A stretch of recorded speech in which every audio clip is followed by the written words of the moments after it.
reimagining business in a digital age will be a key discussion as the BRICS Summit gets underway next week. Bridging the digital skills divide between urban and rural communities has become imperative for South Africa to thrive in a global economy. While innovative programs implemented through the Chemical Industries Education and Training Authority, CHIETA, continues to bridge that gap. Yershen Pillay, CEO of CHIETA, in fact, joins us for more ahead of the BRICS Summit. A very good afternoon to Yershen. Thank you for your time with us here on the SABC.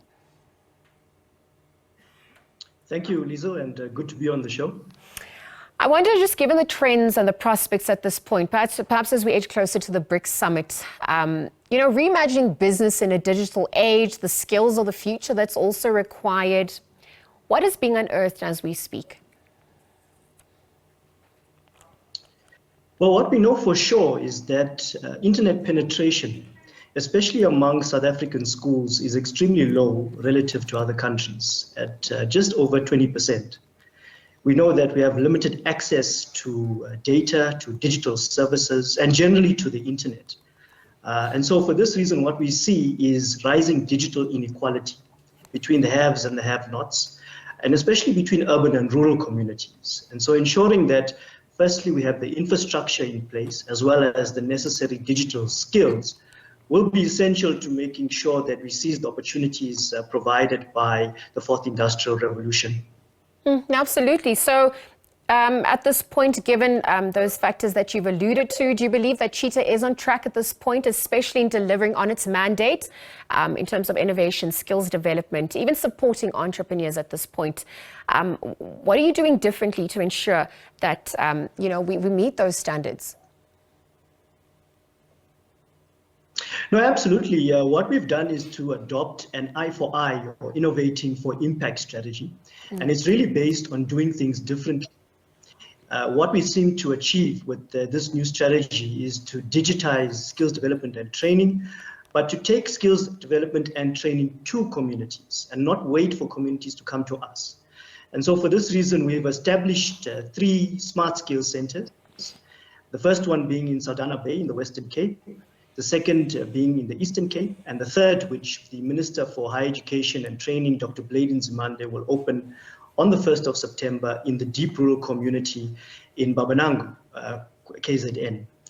These smart skills centers are designed with the purpose of bridging this digital skills divide, and they offer 4 types of services. Firstly, free data for those who do not have. Secondly, private internet training pods for those who want to apply for a job, print a CV, or do an accredited training course online. Thirdly, we have augmented reality and virtual reality training stations. And these are designed to create virtual experiences for those who have never experienced virtual reality technology before. And especially to train artisans such as welders using this new technology, which takes only 29 minutes to train. So it saves you time, it saves you money.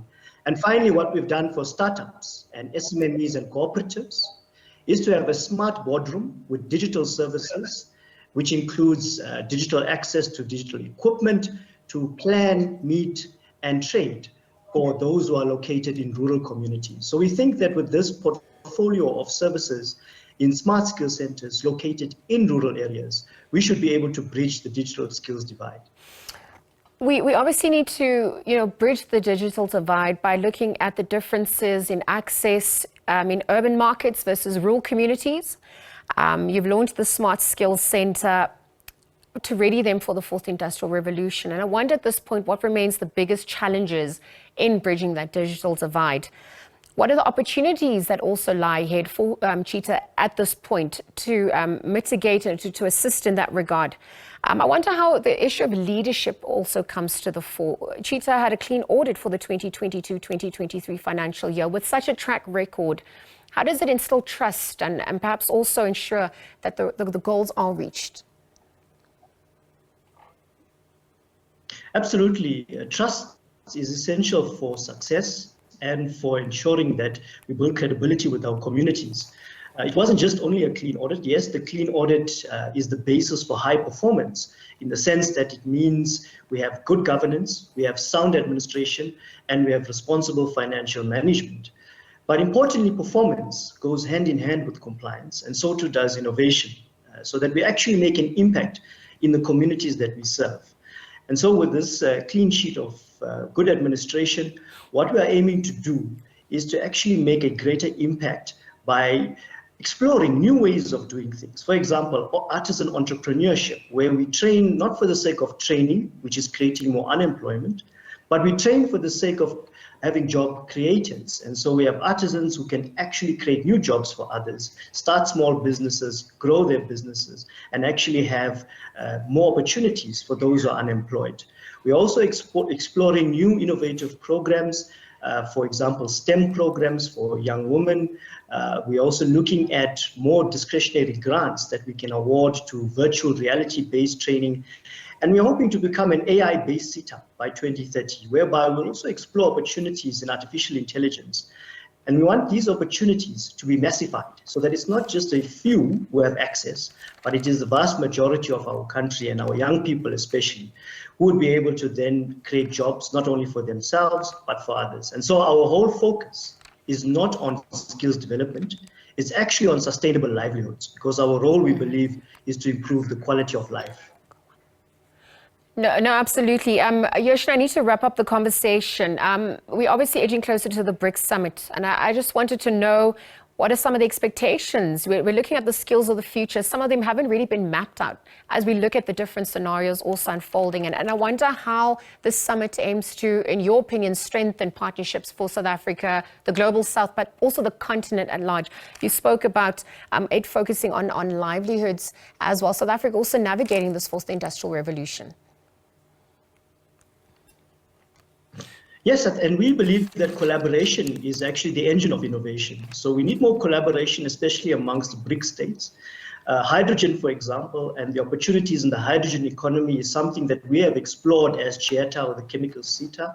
We know that China is one of the largest producers of hydrogen in the world globally, and we can learn a lot through this BRICS Summit by sharing information and knowledge on how to grow the green hydrogen economy in South Africa. The president has announced that we want to be a global leader in green hydrogen.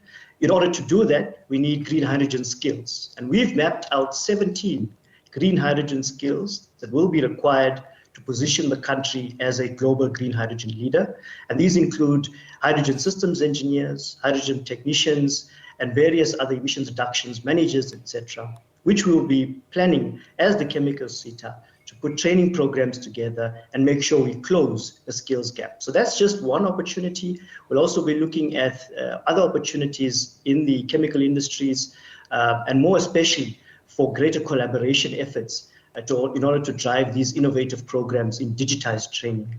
Yershen, thank you for those sentiments, and thank you for your time on the SABC. Yershen Pillay, CEO of CHIETA, chatting to us about ways to reimagine business in a digital age. This will be a key discussion, of course, as we edge closer to the BRICS Summit, but really looking at CHIETA and what they've done to bridge the digital skills gap in South Africa and how we can expand to the rest of the continent. Again, thank you for his time with us on the SABC.